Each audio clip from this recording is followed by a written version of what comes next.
In the quaint, seemingly peaceful town of Redwood, nestled deep in the heart of the American Midwest, change was on the horizon. The town had seen steady growth over the past decade, and with it, a demand for more space to accommodate its ever-expanding population. Among the most pressing needs was the establishment of a new cemetery. The old graveyard, which had served the town for over a century, was now full, its grounds overgrown and forgotten by all but a few. The decision to build the new cemetery was made quickly, with little consideration given to the land's history. The site chosen was on the outskirts of town, a dense, wooded area that had long been avoided by the locals due to its eerie atmosphere. The land was said to have been the location of an older cemetery dating back to the 18th century, one that had been lost to time, swallowed by the encroaching forest and the march of progress. The stories about the old cemetery were dismissed as mere folklore, tales told by the elderly to frighten children. John Miller, a practical, no-nonsense man in his late 40s, was the town's gravedigger and caretaker. He had been in the business of death for most of his life and had seen more than his share of sorrow and mourning. To him, the new cemetery was just another job, another place to dig graves and ensure the dead were laid to rest. He supervised the construction with a meticulous eye, making sure everything was done to the letter. However, from the start, there were unsettling signs that something was amiss. During the initial excavation, the workers uncovered bones, old, brittle, and scattered. Some were broken, others seemed to have been gnawed on by animals.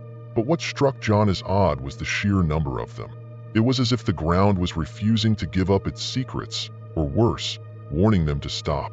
The workers grew uneasy, but John, ever the skeptic, dismissed their concerns, insisting that the bones be reburied quietly and the work continue. As the new cemetery neared completion, the first funerals took place without incident. However, a sense of unease began to permeate the town. It started subtly, cold spots felt in the warm summer air, strange noises in the night that couldn't be explained.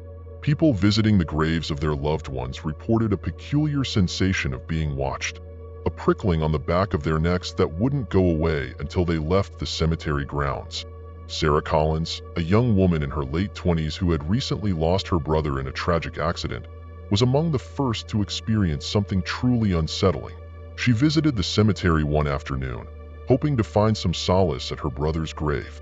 As she stood by the freshly turned earth, she felt an inexplicable chill despite the midday sun. She looked around, her eyes scanning the rows of graves and the dense trees at the edge of the cemetery, but saw nothing out of the ordinary. Then, just as she was about to leave, she caught sight of something out of the corner of her eye, a figure standing near one of the ancient, gnarled trees that bordered the cemetery. The figure was tall, cloaked in shadow, and appeared to be watching her. Sarah's heart skipped a beat. She blinked, and the figure was gone, as if it had never been there. She left the cemetery in a hurry, her mind racing with thoughts of what she might have seen or imagined. Over the next few days, similar reports began to circulate among the townsfolk.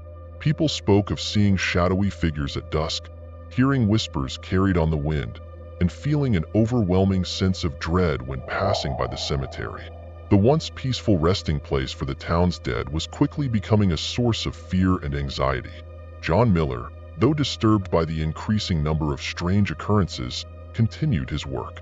But as the shadows grew longer and the nights colder, even he began to feel the creeping dread that had taken hold of the town. He started hearing things during his evening rounds, footsteps echoing behind him when no one was there, distant, mournful cries that seemed to come from the depths of the earth itself. The final straw came one night when John was closing the cemetery gates. As he turned to leave, he saw a shadow flit across the path ahead of him.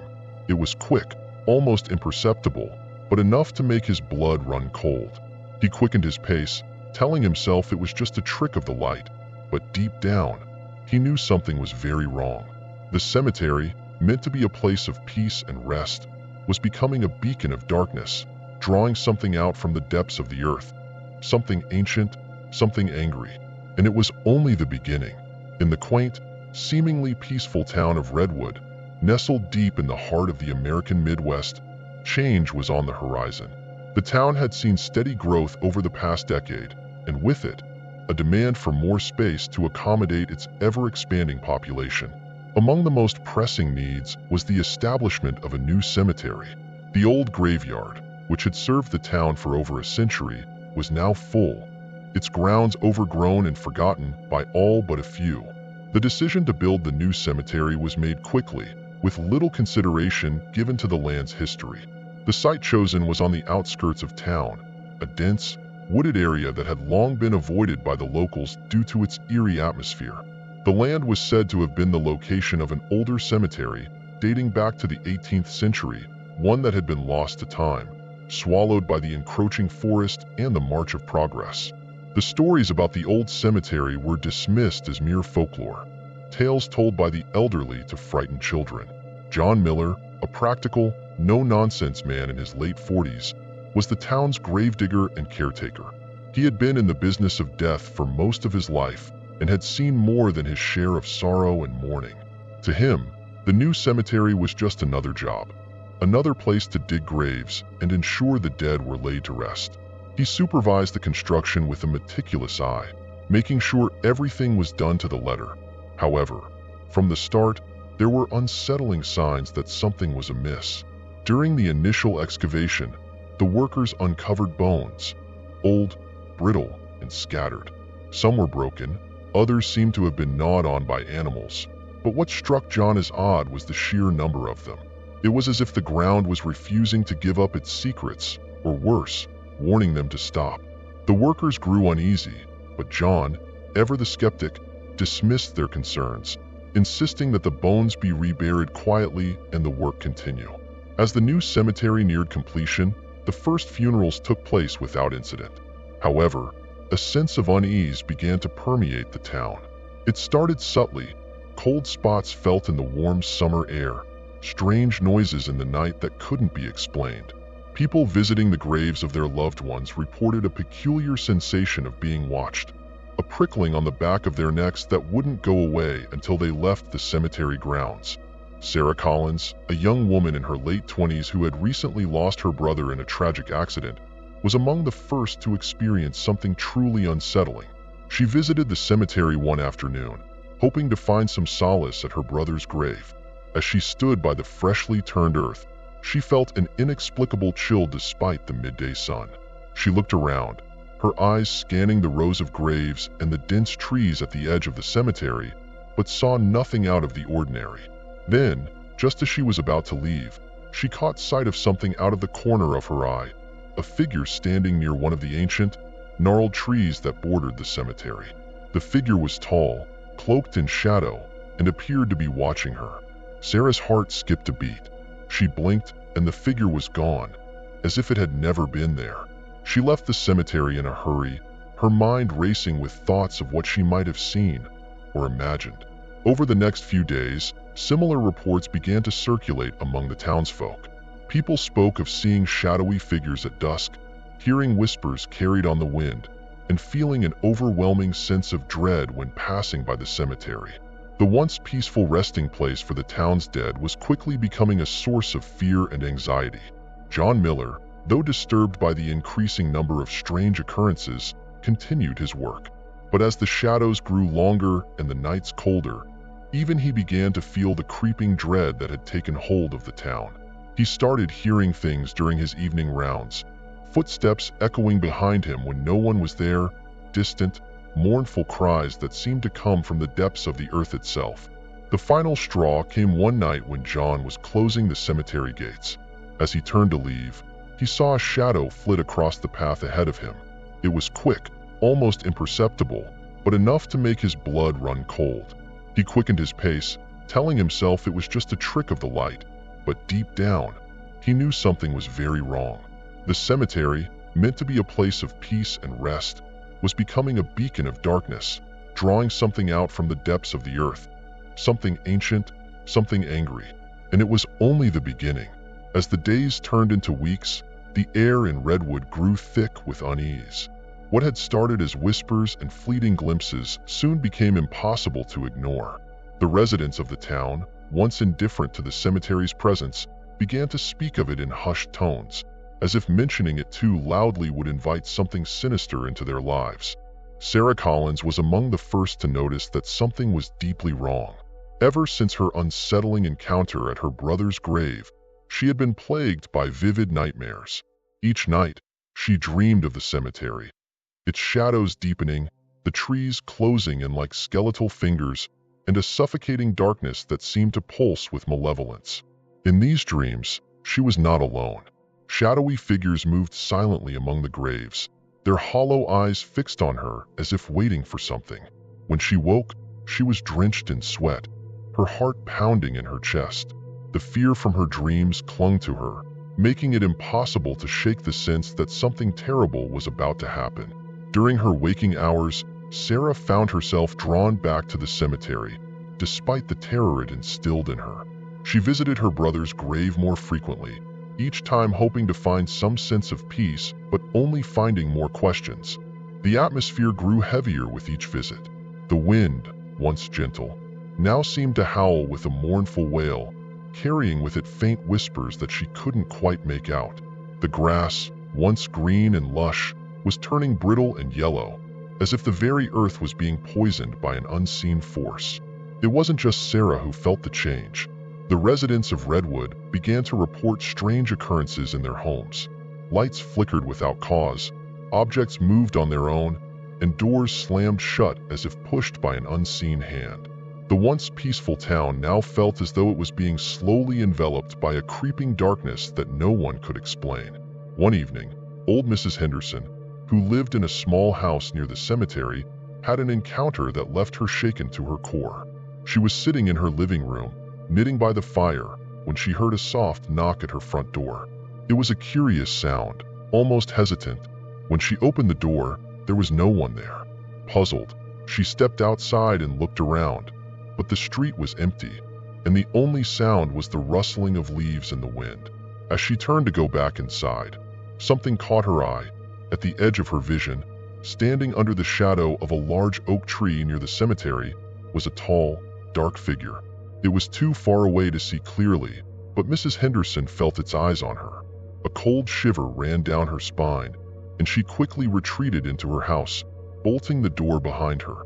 That night, she barely slept, haunted by the image of the figure standing silently in the dark, watching her. John Miller, the cemetery caretaker, was not immune to the growing sense of dread. He had always prided himself on being a rational man, someone who didn't scare easily. But even he could not dismiss the strange phenomena that were occurring with increasing frequency. Every night, as he made his rounds, he felt a presence following him, just out of sight. The sounds that accompanied him, soft footsteps, faint whispers, grew louder, more insistent. Once, while passing by a particularly old and weathered tombstone, he heard a deep, guttural growl that seemed to emanate from the ground itself. He stopped in his tracks, heart pounding, but when he shone his flashlight around, there was nothing there. The tombstone stood silently, as if mocking him for his fear. The townsfolk, once skeptical of anything supernatural, were now becoming believers. Rumors spread like wildfire. Some claimed the cemetery was cursed. Others whispered that the dead were restless because their graves had been disturbed. The church, which had always been the moral center of the community, held special prayer sessions to ward off whatever evil was lurking in the shadows. But even the most devout felt their faith waver as the strange occurrences became more frequent and more intense. Sarah, unable to ignore the gnawing feeling that something was seriously wrong, began to investigate the history of the cemetery. She spent hours at the local library, poring over old newspapers and town records. What she found only deepened her fears. The cemetery's history was dark, filled with stories of unmarked graves, mysterious deaths, and unexplained disappearances. There were tales of a strange, malevolent force that had been reported by generations past, though none had been able to explain it. The more she uncovered, the more certain she became that the cemetery was not just a resting place for the dead, but a prison for something far more dangerous. As the sun set each day, casting long shadows across Redwood, the atmosphere grew heavier, more oppressive. The cemetery, once just another part of the town, had become a place of fear and mystery, a focal point for the growing unease that gripped everyone. And though they tried to go about their lives as usual, the people of Redwood could feel it. The darkness was spreading, reaching out from the graves to touch every corner of their once safe town. The cemetery, once a symbol of peace, was now a source of terror, and everyone knew, deep down, that this was only the beginning. The tension in Redwood escalated as the strange occurrences around the cemetery became impossible to ignore. The town was caught in a grip of fear, and the unsettling events began to spread beyond the cemetery, creeping into the daily lives of the townsfolk. What was once a series of eerie but dismissible incidents had now become a pattern that was impossible to overlook. The townspeople spoke less, their faces drawn with worry, and children were kept indoors after dusk. It was as if a cloud of dread hung over the town, darkening every corner with the weight of something unseen but profoundly malevolent. Sarah Collins, who had become increasingly obsessed with the history of the cemetery, couldn't shake the feeling that her investigation was leading her towards something terrible. The more she dug, the more she uncovered a history fraught with secrets and darkness. She discovered that the land where the new cemetery now stood had been avoided by the original settlers of Redwood for reasons that were never fully documented but often alluded to in diaries and letters. The few references she found described the area as cursed and unholy, but offered no concrete explanations. One particularly disturbing document Sarah uncovered was an old journal belonging to a man named Thomas Granger, one of Redwood's founders. The journal, dated back to the late 1700s, contained entries that described strange happenings around the original cemetery. Granger wrote of hearing voices coming from the earth and seeing figures moving in the woods at night, their forms barely visible in the darkness.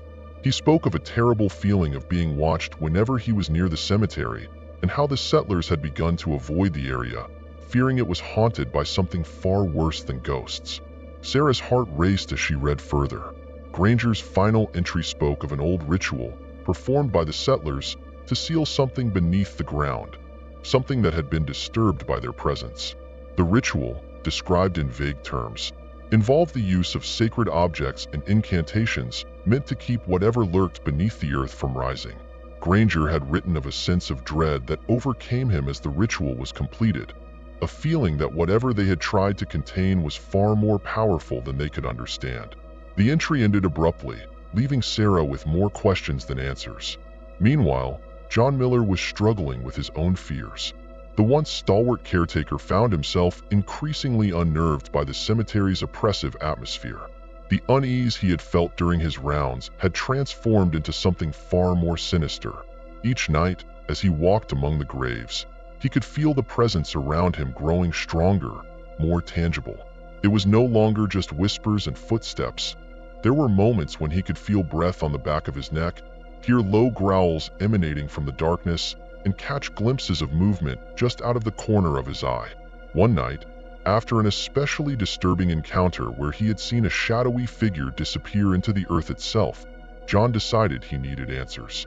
He began to speak with the older residents of Redwood, those who had lived in the town long enough to remember the stories passed down from previous generations.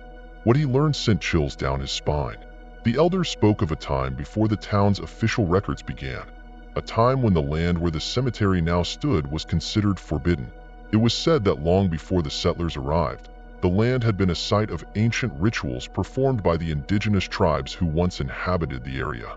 These rituals were meant to appease dark spirits that dwelled deep within the earth, spirits that could bring great harm if disturbed. When the settlers built the first cemetery, they unknowingly desecrated this sacred ground, awakening something that should have remained buried. John's conversations confirmed his worst fears. The land was indeed cursed, and the new cemetery had only exacerbated the situation. The construction had disrupted the fragile balance that had been maintained for centuries, releasing the dark forces that the rituals had kept in check. The more John learned, the more he felt the weight of what had been unleashed. He realized that the figures and voices he had been hearing were not mere apparitions. They were manifestations of something far more dangerous. As the days went on, the events in Redwood grew more intense. The shadowy figures were no longer confined to the cemetery. They began to appear in the streets at night, their dark forms barely distinguishable but always present. People reported seeing them outside their windows, standing silently in the darkness, watching. Children, sensitive to the supernatural in ways adults often dismiss, were the first to notice the changes. They spoke of nightmares filled with dark figures, of voices calling them from the woods, of a terrible cold that seeped into their bones whenever they passed by the cemetery. One by one, the residents of Redwood began to experience the terror firsthand. Doors that had been securely locked were found wide open in the morning. Mirrors cracked without warning, their surfaces spiderwebbed with fractures. Family pets, normally docile, began to growl at unseen entities, their fur bristling as they stared into empty corners of rooms. The town was being stalked by something malevolent, something that seemed to grow stronger with each passing day. Sarah, driven by a sense of responsibility and fear, decided to confront John Miller with what she had learned. She found him late one evening, sitting on the porch of his small cottage near the cemetery, a bottle of whiskey in hand. He looked older, worn down by the experiences of the past few weeks, his face drawn and pale. As she shared the details of her research, John listened intently, his expression growing more grim with each revelation. By the time she finished, there was no doubt in either of their minds that the cemetery had unleashed something terrible upon Redwood. The dark forces that had been sealed away for centuries were now free, and they were growing bolder with each passing day. As they sat in the encroaching darkness, the cemetery looming ominously in the distance, they knew that whatever had been awakened would not rest until it had consumed everything in its path. The curse that had been buried beneath the earth for so long was now a living, breathing entity, and its hunger for vengeance was far from sated. The atmosphere in Redwood became increasingly oppressive as the days passed. What had begun as a series of unexplained events had now escalated into a full-blown nightmare. The air seemed to vibrate with a low, ominous hum, and the sky, once clear and bright, often appeared overcast, as if it were perpetually on the brink of a storm. The new cemetery, once a place of relative tranquility, was now the epicenter of a disturbing and malevolent energy that had begun to seep into every aspect of the town's life. Sarah Collins, desperate for answers and a way to put an end to the terror, had begun frequenting the library and town archives with renewed fervor. She had discovered that the Journal of Thomas Granger wasn't the only record of the land's dark past. There were old newspapers and letters, alluding to strange occurrences and disappearances that had plagued the area in the years following the construction of the original cemetery. These records, though fragmented, painted a chilling picture of a place where dark forces had long been kept at bay, only to be disturbed by the encroachment of modern development. One of the most disturbing accounts Sarah found was a series of letters written by a local preacher who had lived in Redwood in the early 1800s. The preacher had written about his attempts to perform exorcisms and rituals to protect the townspeople from the malevolent entities that were becoming increasingly aggressive. The letters spoke of a dark presence that seemed to feed on fear and suffering, growing stronger with every act of violence or despair it witnessed. The preacher's final letter was a desperate plea for help, describing a nightmarish vision of the cemetery being consumed by shadows, with the dark entities emerging to claim the souls of the living. As Sarah pieced together the history, John Miller continued to experience unsettling phenomena at the cemetery. His nightly rounds had become a gauntlet of fear and dread.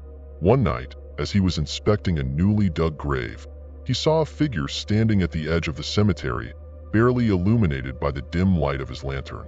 The figure was cloaked in darkness, its form shifting and wavering as if it were made of smoke.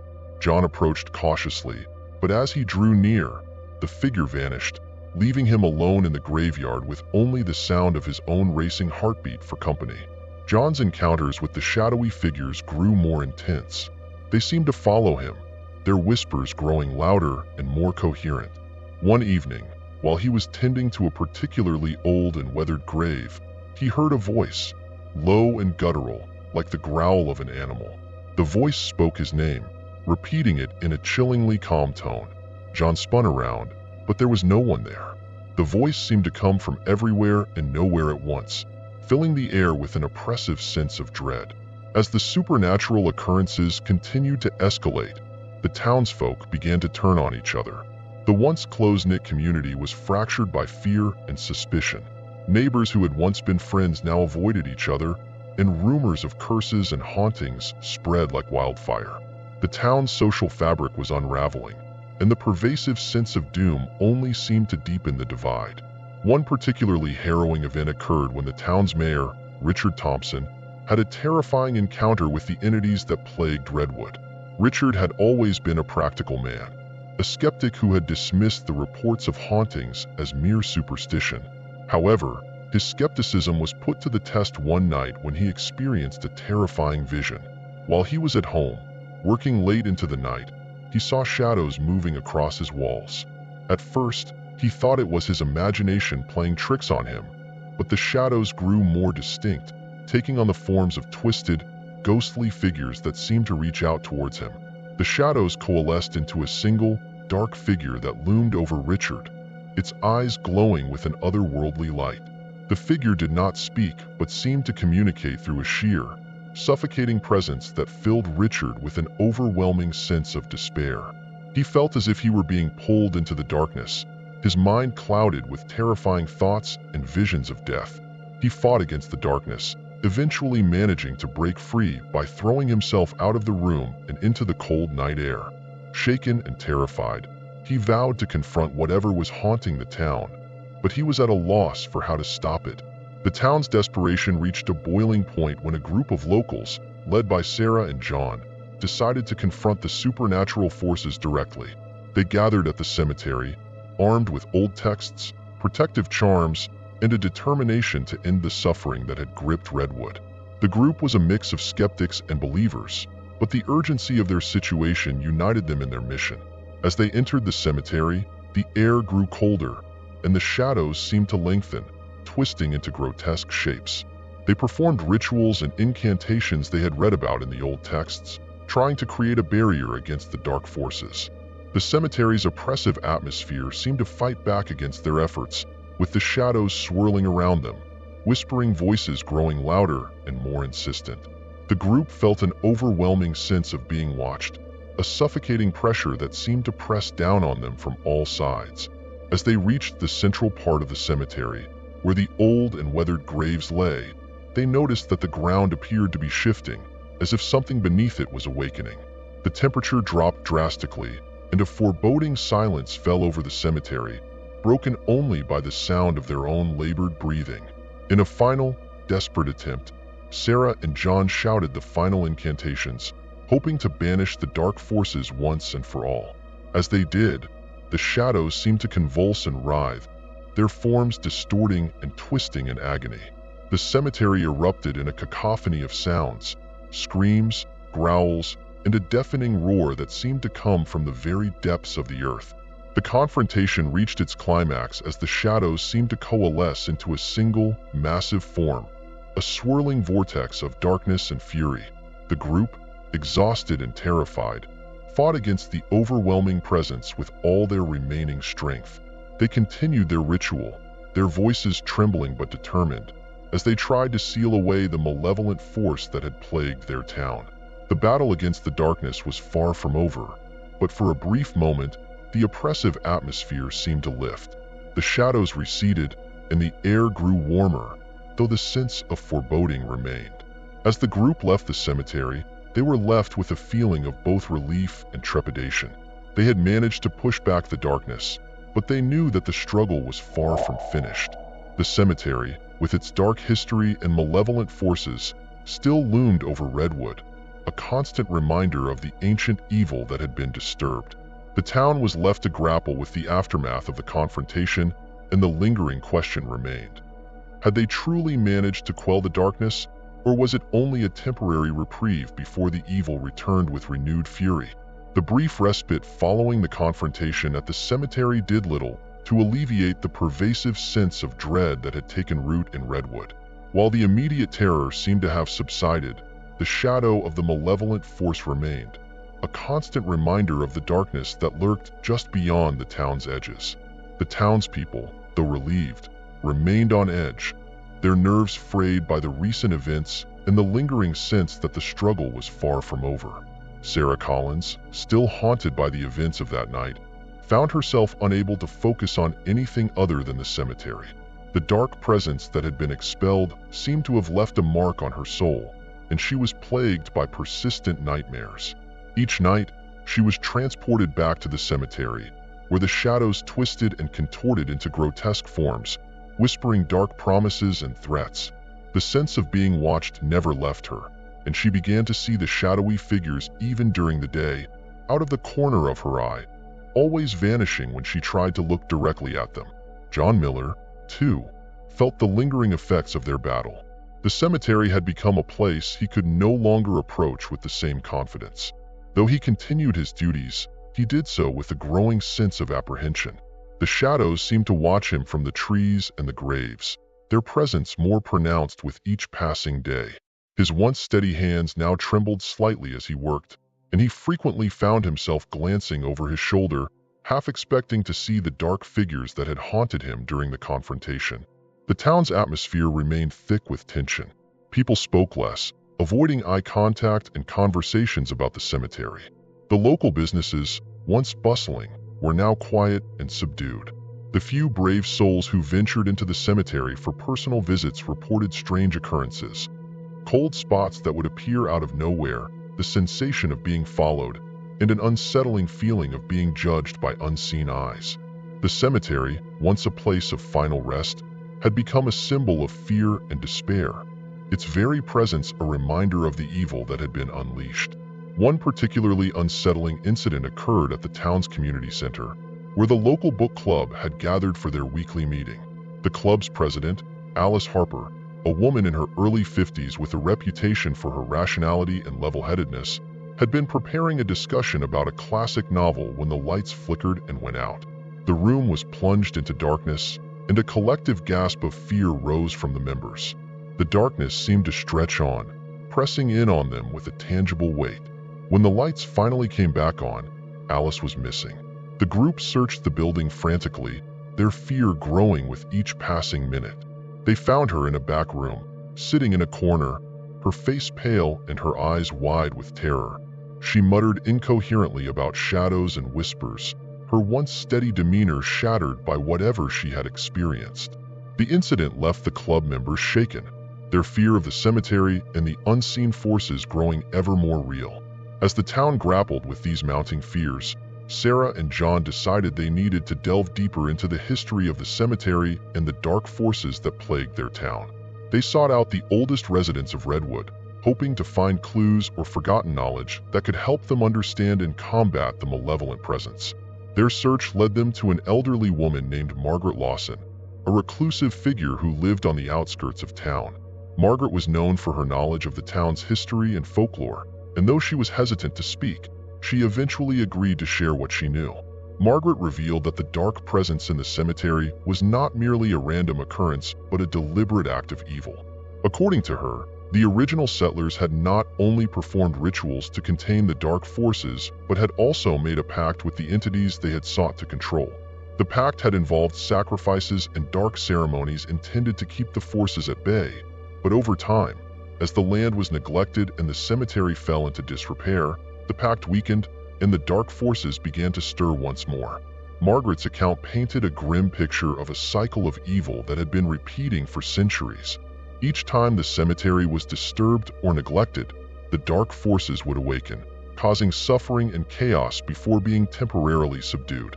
The town's current plight was simply the latest chapter in this ongoing struggle. She spoke of an ancient ritual that could potentially break the cycle, a complex and dangerous ceremony that required specific artifacts and the participation of individuals with a strong connection to the land. As Sarah and John listened, they realized that their previous efforts had only been a temporary measure.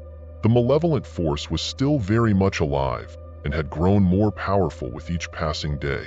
The ancient ritual Margaret described was their only hope for truly banishing the darkness, but it required more than just their resolve. It required knowledge, preparation, and the courage to face the unknown. Determined to break the cycle of fear, Sarah and John set out to gather the necessary artifacts and learn the full details of the ancient ritual. Their quest took them to forgotten corners of the town's history and into the depths of their own fears. They sought out old texts, consulted with experts in the occult, and prepared themselves for what would undoubtedly be the most dangerous and challenging endeavor of their lives. As the town of Redwood continued to grapple with the haunting presence that lingered in the cemetery, Sarah and John knew that they were running out of time. The darkness that had once been a distant fear was now a palpable force that threatened to consume everything they held dear. The ancient ritual was their last chance to confront the evil and end the suffering once and for all, but success was far from guaranteed. With the knowledge they had gathered and the artifacts they had acquired, Sarah and John prepared for the final confrontation. The cemetery, a place of terror and despair, was about to become the battleground for their last stand against the dark forces that had plagued their town. As they approached the cemetery once more, they were acutely aware that their actions would determine the fate of Redwood and their own lives. The cemetery loomed larger than ever in the deepening twilight, its oppressive presence casting long shadows over the town of Redwood. Sarah Collins and John Miller, burdened with the weight of their task and the desperation of the town, stood at the cemetery's entrance, ready to confront the darkness that had plagued their community. The knowledge they had gathered from Margaret Lawson and the ancient texts had led them to this pivotal moment. Armed with the artifacts necessary for the ritual, a collection of ancient relics, sacred texts, and symbols, they prepared for the most daunting challenge of their lives. As night fell, the cemetery transformed into a haunting landscape of twisted shadows and eerie silence. The trees that bordered the cemetery seemed to close in, their gnarled branches stretching out like skeletal fingers. The air grew colder, carrying with it an unsettling chill that seemed to seep into their bones. The once familiar grounds now felt alien and hostile, as if the very land itself was aware of the ritual they were about to perform. Sarah and John set up their ritual space in the heart of the cemetery, near the central graves where the malevolent energy was strongest. They drew a large circle on the ground using a mixture of salt and herbs, following the instructions from the ancient texts.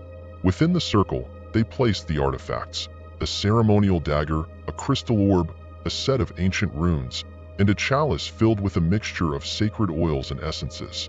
The air was thick with the smell of burning incense, intended to create a barrier between them and the dark forces they sought to banish. As they began the ritual, Sarah and John chanted the incantations from the texts, their voices trembling but resolute. The words were ancient and arcane, their meanings lost to time but believed to hold the power to command and repel the malevolent entities.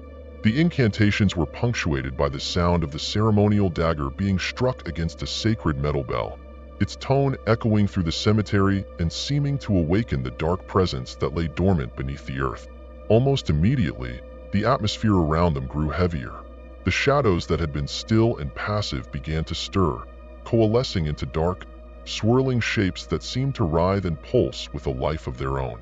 The cemetery's oppressive silence was broken by a cacophony of eerie sounds, whispers that seemed to come from all directions, low growls that rumbled from the depths, and an unearthly moan that resonated through the air. As the ritual progressed, Sarah and John felt a growing sense of resistance from the dark forces. The ground beneath them seemed to vibrate, and the air was filled with a suffocating pressure that made it difficult to breathe. The shadows within the circle began to take on more defined forms, twisted figures with hollow eyes and gaping mouths, their spectral faces contorted in expressions of rage and despair. Despite their fear, Sarah and John pressed on, their chants growing louder and more insistent. The crystal orb, placed at the center of the circle, began to glow with an intense, otherworldly light. The light cast strange, shifting patterns on the ground and seemed to push back against the encroaching darkness. The dagger, when used to draw symbols on the ground, glowed with a faint blue light that seemed to ward off the malevolent figures. The dark figures that had gathered around the circle became increasingly agitated.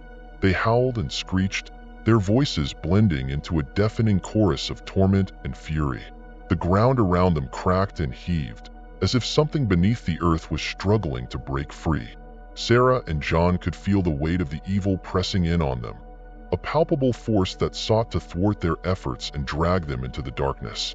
In the midst of the chaos, a chilling voice echoed through the cemetery, deep and resonant, speaking in a language that was both familiar and foreign. The voice seemed to come from the shadows themselves, a powerful presence that sought to undermine their resolve. It taunted them, whispering promises of power and retribution, attempting to sow doubt and fear in their hearts. Despite the growing terror, Sarah and John continued their chanting, their voices steady despite the fear that threatened to overwhelm them. They reached the climax of the ritual, invoking the final incantations that were meant to seal away the dark forces and restore balance. The crystal orb's light blazed brighter, pushing back the shadows and forcing them to retreat. The cemetery seemed to convulse with the struggle between light and darkness. The ground shook violently, and the dark figures screamed in fury as they were forced back into the depths from which they had emerged. The oppressive atmosphere began to lift, and the shadows receded, though they did not vanish completely. The final moments of the ritual were marked by a sudden, intense silence that enveloped the cemetery, broken only by the sound of Sarah and John's labored breathing. As the light from the crystal orb dimmed and the symbols on the ground began to fade, Sarah and John felt an overwhelming sense of exhaustion. The dark forces had been pushed back, but the cost of their efforts was evident in the fatigue that weighed heavily on them. The cemetery, though still and silent, retained a sense of unease, as if the battle had left a scar on the land. The ritual had succeeded in its immediate goal, but the lingering sense of dread remained. The cemetery, though quieter, was still a place of dark energy, and the town of Redwood would continue to grapple with the echoes of the evil that had been disturbed. Sarah and John knew that while they had managed to drive back the darkness for now, the struggle was far from over. The ancient forces that had been awakened would not be easily subdued, and the battle against the malevolent presence was only just beginning. As they left the cemetery, their minds were heavy with the realization that their fight against the darkness was far from over. The ritual had provided a temporary reprieve, but the shadow of the evil that had been unleashed still loomed large, a constant reminder of the ongoing struggle that awaited them. The town of Redwood would have to face the darkness once again, and Sarah and John would be at the forefront of that battle, determined to protect their community from the ancient malevolence that had threatened to consume it. As the sun rose over Redwood, casting a hesitant light across the town, Sarah Collins and John Miller were met with an uneasy calm. The immediate terror of the cemetery had receded, but the sense of foreboding lingered like a thick fog. Despite their exhaustion, they knew the fight was far from over. The ritual had succeeded in repelling the darkness temporarily, but the malevolent forces were still very much present, their influence subtly entwined with the town's daily life. The aftermath of the ritual was a mixed bag of relief and dread. The cemetery, though quieter, felt as though it was holding its breath, waiting for the next upheaval. The dark figures had been pushed back, but their residual energy had left a palpable sense of unease in the air. The town's residents, once again trying to return to their normal routines, were haunted by a persistent sense that something was still amiss. Sarah and John decided to spend the following days gathering information on any lingering effects of the dark forces. They consulted with experts in the occult and researched old records, hoping to gain further insights into the nature of the malevolent presence. Their investigation led them to a chilling discovery. The dark forces were not merely a series of isolated entities, but part of a larger, more complex network of supernatural threats. One evening, as they pored over dusty tomes and ancient manuscripts in the dimly lit library, Sarah stumbled upon a reference to an artifact known as the Eclipse Stone. According to the texts, the Eclipse Stone was an object of immense power, used by ancient practitioners to harness and control dark forces. It was said to have been lost to history, but rumors suggested it might have been hidden or passed down through generations of those who sought to control its power. The discovery of the Eclipse Stone raised more questions than answers. If the stone was indeed in the vicinity, it could be amplifying the darkness that had already been disturbed. Sarah and John realized they needed to find this artifact to truly understand the extent of the malevolent presence they were dealing with. Their search for the Eclipse Stone led them to a series of cryptic clues hidden within the town's historical records. They uncovered references to a secret society that had once operated in Redwood, a group of individuals who were rumored to have possessed occult knowledge and artifacts. The society, known as the Order of the Obsidian Veil, had vanished from history, leaving behind only scattered records and whispered legends. As they delved deeper, they encountered increasingly strange occurrences. Objects in their homes would move on their own, shadows seemed to follow them, and they were plagued by disturbing dreams filled with dark figures and ominous warnings. It became clear that the malevolent forces were not content to remain dormant. They were actively seeking to disrupt Sarah and John's efforts, creating obstacles and amplifying their fears. One night, while following a lead on the Order of the Obsidian Veil, Sarah and John ventured to a remote part of town where they had been told an old meeting house of the society might be located. The building, now abandoned and overgrown with vines, had an aura of decay and neglect. As they approached, the air grew colder, and the oppressive silence was broken only by the sound of their footsteps crunching on the gravel. Inside, the darkness seemed to cling to every surface, and the musty air was thick with the smell of mildew and age. They discovered a series of hidden compartments and secret rooms, each containing artifacts and manuscripts related to the Order's occult practices. Among these, they found a peculiar journal bound in black leather, its pages filled with cryptic symbols and diagrams. The journal appeared to belong to one of the society's high-ranking members and detailed various rituals and ceremonies, including references to the Eclipse Stone. As Sarah and John examined the journal, they realized that the Eclipse Stone was not merely a powerful artifact, but also a key to understanding and potentially controlling the dark forces that plagued their town.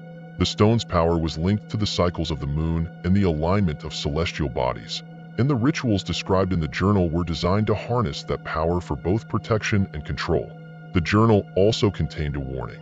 The Eclipse Stone, if misused or left unchecked, could amplify the darkness to unprecedented levels. It described a series of rituals that were supposed to be performed to maintain the balance of power and prevent the stone from falling into the wrong hands. The final entry in the journal was a desperate plea for help, written in a shaky hand, suggesting that the stone had been hidden away for fear of its power. With this new information, Sarah and John knew they had to find the Eclipse Stone before the dark forces could fully harness its power. Their quest took them to an old, forgotten cemetery on the outskirts of town, where they believed the artifact might be hidden. The cemetery was even older than the one that had been recently disturbed, its gravestones worn and nearly illegible. As they searched the cemetery, the atmosphere grew increasingly eerie. The ground was uneven, with hidden pitfalls and ancient graves that seemed to shift beneath their feet. The shadows between the gravestones moved in strange, disconcerting patterns, and the air was filled with a low, resonant hum that seemed to pulse with an unnatural rhythm. At the center of the cemetery, they discovered an old, dilapidated mausoleum. The entrance was blocked by a heavy stone slab, but with considerable effort, they managed to move it aside. Inside, they found a chamber filled with dusty relics and old ritualistic items. In the far corner of the chamber, partially obscured by cobwebs and debris, was an ornate chest. With trembling hands, Sarah and John opened the chest, revealing the Eclipse Stone, a dark, crystalline object that pulsed with a faint, eerie light. The stone was as described in the journal, a powerful artifact of great significance, its surface etched with intricate symbols and runes. As they touched the stone, they felt a rush of energy, a sensation that was both exhilarating and terrifying. The discovery of the Eclipse Stone was a pivotal moment in their journey. It was both a beacon of hope and a source of great danger. With the stone in their possession, they knew they had the means to confront the dark forces, but they also understood the risks involved. The power of the stone was immense, and its influence could either help them restore balance or unleash even greater chaos. As they left the mausoleum, Sarah and John were filled with a renewed sense of determination. They had found the artifact they needed, but their journey was far from over. The Eclipse Stone had to be used wisely, and they needed to perform the rituals described in the journal to ensure that its power was properly controlled. The battle against the darkness was far from over, and the true extent of the evil that had been disturbed was still unfolding. The night of the full moon had arrived, casting an ethereal glow over Redwood. The moonlight filtered through the trees of the cemetery, bathing the land in a silvery sheen that heightened the sense of foreboding. Sarah Collins and John Miller, their resolve steeled by the discovery of the Eclipse Stone, prepared for the final phase of their battle against the darkness that had plagued their town. With the stone in their possession, they knew they were on the brink of either ending the menace or unleashing an uncontrollable evil. In the hours leading up to the ritual, Sarah and John set up their ceremonial space at the heart of the cemetery. The site was carefully chosen based on the ancient texts and their understanding of the dark forces' patterns. They drew a large protective circle around the area using a mixture of salt and herbs, ensuring the boundaries were fortified with symbols from the eclipse stone's inscriptions. The ritual was complex, involving a series of precise steps that had to be followed to harness and control the stone's power. As they worked, the cemetery seemed to come alive with an unsettling energy. The shadows between the gravestones danced and shifted as if reacting to the approaching ritual. The once quiet air was filled with a low, ominous hum that grew louder and more insistent as the moon climbed higher in the sky. The ground beneath them felt charged with a restless energy, a palpable reminder of the forces they were about to confront. Sarah and John positioned the eclipse stone at the center of the circle.